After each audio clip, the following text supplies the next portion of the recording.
El robot Delta de 3 grados de libertad cuenta con 3 motores de corriente continua. Este robot es capaz de realizar las siguientes funcionalidades: una línea recta, movimiento articular, movimiento por teclas, movimiento eje a eje, así como la forma de una hélice. Además, permite ajustar la velocidad dando el valor que se desee para un movimiento determinado. Más adelante se explicarán y se hará una demostración de estas funcionalidades, además de profundizar en otros aspectos del robot, como el control o el montaje del mismo.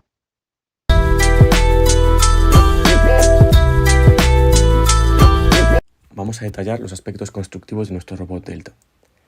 La base es un tablero aglomerado de 30 x 30, al que le hemos colocado unas patas de goma para elevarlo del suelo. Además, hemos colocado otra madera que nos sirva como base.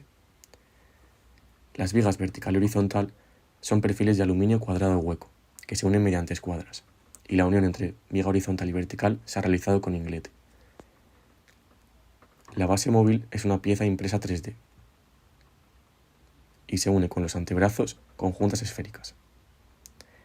Estos antebrazos son de fibra de vidrio y la unión con los bíceps también se realiza con juntas esféricas. La transmisión de movimiento entre bíceps y antebrazo se ha realizado con varillas roscadas.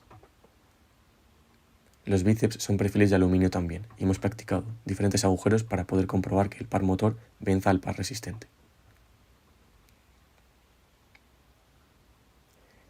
En la parte de arriba tenemos nuestra estructura de madera con una forma determinada y los 3 motores que están unidos a los bíceps con una rueda. Estos bíceps tienen en su extremo una pletina que activará el sensor fin de carrera. Los sensores fin de carrera están unidos a la estructura mediante escuadras y tornillos.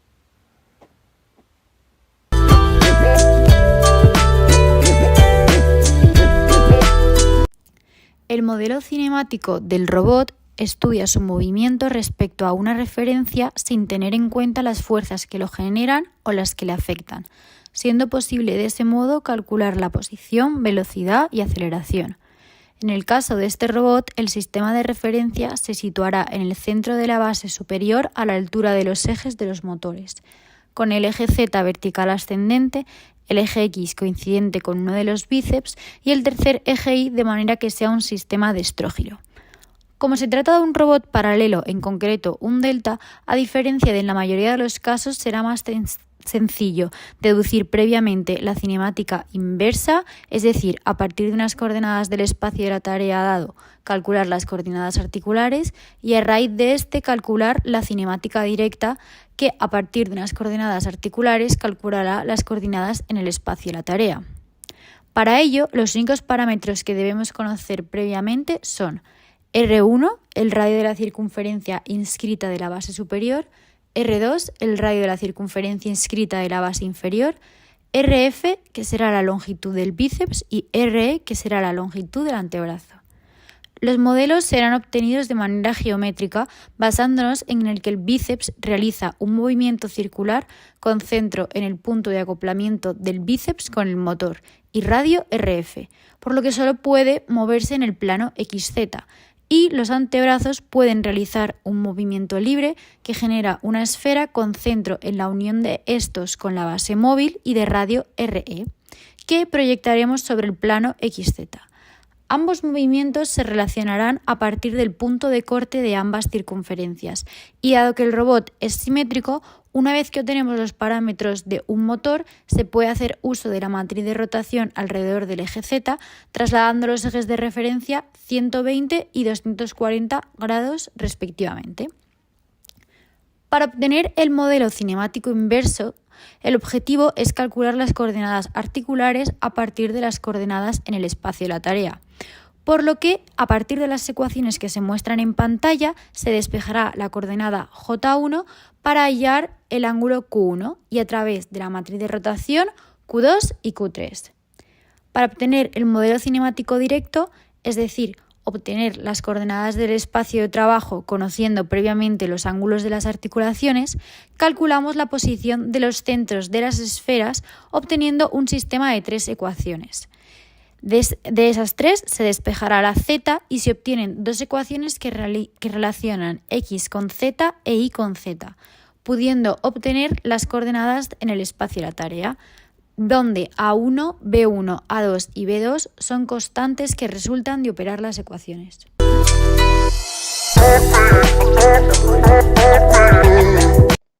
Para explicar la generación de trayectorias se muestra el código en MATLAB y en Arduino empleado. Antes de entrar al muestreo de la trayectoria, se ha decidido que si la norma del vector que se va a realizar es menor que 3, es decir, el recorrido va a ser muy pequeño, no se realice interpolación y se mande directamente al robot de un punto a otro. Para muestrear trayectorias mayores, se divide el recorrido que se quiera realizar en 5 puntos, como vemos en el bucle for. Cada punto muestreado se pasa a coordenadas articulares a través de la cinemática, para mandar a Arduino el ángulo que queremos que giren nuestros motores. Estos puntos se van mandando uno a uno según se muestrea. Una vez en Arduino se recibe el ángulo que se quiere mover cada motor con distintos cases. Este ángulo será mapeado para pasarlo a pulsos y, haciendo uso del PID para controlar la velocidad, conseguiremos la posición final deseada.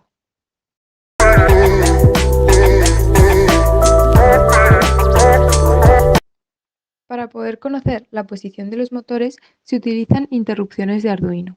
Así, cuando cambia el valor que se lee en los pines de los encoders, se entra en la función leerEncoder, la cual se muestra en la pantalla, que se encarga de modificar la variable que cuenta los pulsos del encoder. En este caso la hemos denominado θ. De esta forma, cuando desde la interfaz de MATLAB se pulsa el botón Conseguir posición, se le pasa el valor de θ de cada motor, pero pasado a grados. Luego MATLAB se encarga, mediante la cinemática directa, de calcular la posición cartesiana, para así poder conocer la posición actual del robot tanto en coordenadas articulares como cartesianas. El control de cada eje se realiza de la siguiente manera. Normalmente se realiza un control en cadena cerrada de cada eje, con PID, salvo cuando desde la interfaz de MATLAB se quiere manejar expresamente la velocidad del eje, en cuyo caso se realiza un control de posición y velocidad. A continuación se explicarán ambos casos. Para el control en cadena cerrada, desde MATLAB se modifica la variable del ángulo, motor.ang, al que se quiere mover el eje, el cual se transforma a pulsos. Después se hace la diferencia entre la posición a la que hay que moverlo, motor.value, y la posición en la que se encuentra el motor, motor.θ, la cual se actualiza constantemente mediante interrupciones de los encoders, como se ha explicado anteriormente. De esta manera se decide el sentido de giro que debe realizar el motor y se calcula el error que es utilizado para el cálculo del PID. Una vez calculado el PID, se manda a moverse al motor en la dirección decidida con la velocidad determinada por el PID. Cabe destacar que se realiza una regulación del PID para evitar la zona muerta del robot y así asegurarse que, pese a que el error sea muy pequeño, se ha movido y que no se manda a una velocidad mayor de a la que puede funcionar el motor. Cuando el valor de motor.θ se encuentra a más o menos 5 pulsos de motor.value, se considera que el motor ha llegado a la posición deseada y por tanto se le da a error el valor de 0. Además, cuando el error es 0, se igualan los valores de θ y value, puesto que ha llegado a la posición deseada. La posición en la que se encuentra es la misma que la deseada. Así, se asegura que el eje se queda en la posición sin vibraciones. Cuando desde MATLAB se indica que se quiere manejar la velocidad, a la variable cbel se le da el valor de 1 y se realiza un control parecido, pero sin el cálculo del PID, puesto que la velocidad, motor.velocidad, viene determinada de MATLAB. En cuanto al PID, cabe destacar lo siguiente. Las ganancias del PID, KD, KI y KP se han deducido experimentalmente. Con un solo motor se fueron modificando las ganancias y observando el comportamiento del mismo a la hora de llegar a una posición determinada dada, hasta que se pudo observar que las ganancias se encontraban en los valores óptimos. Luego, una vez montado el robot, se volvió a comprobar que el ajuste de las ganancias del PID era el correcto.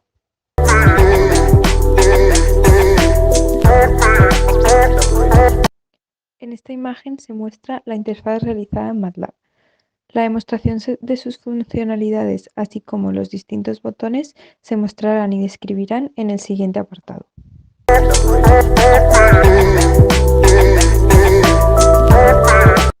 La operación inicial de nuestro robot es sincronismo y se realiza cuando se inicia la comunicación. A través de esta operación establecemos el cero de los ángulos de nuestros motores.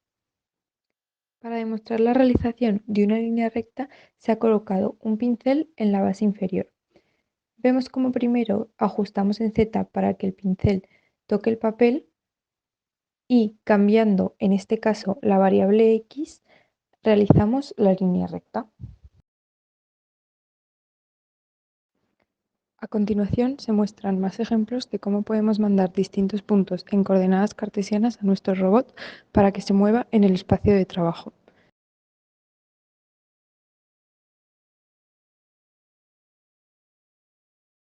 Con el botón Conseguir posición nos muestra la posición actual del robot. Mediante el botón de origen el robot vuelve a la posición inicial. Con los sliders de abajo a la izquierda de nuestra interfaz vemos cómo podemos mandar a un motor un ángulo y que éste se mueva, así como mandar un ángulo distinto a cada uno y que los tres se muevan a la vez. Mediante las teclas de abajo a la derecha vemos cómo podemos mover nuestro robot en los distintos ejes. A través de estas teclas podemos controlar el movimiento del robot de forma mucho más precisa. Mediante los botones que tenemos arriba a la derecha controlamos el movimiento en los distintos ejes. Cada botón nos permite mover el robot en uno de los ejes. Además, el LED que está debajo de estos nos permite saber si podemos mandarle al robot una nueva función. Como funcionalidad extra, hemos conseguido que nuestro robot realice un movimiento en espiral dibujando una hélice. Por último, se va a demostrar la capacidad de ajustar la velocidad a la que queremos que se mueva nuestro robot. Vemos como a mayor velocidad los distintos ejes tienen más fuerza y por lo tanto se levanta más la base inferior. Y al bajar la velocidad, la capacidad de levantar la base es menor. Para parar definitivamente el robot, se pulsa Stop.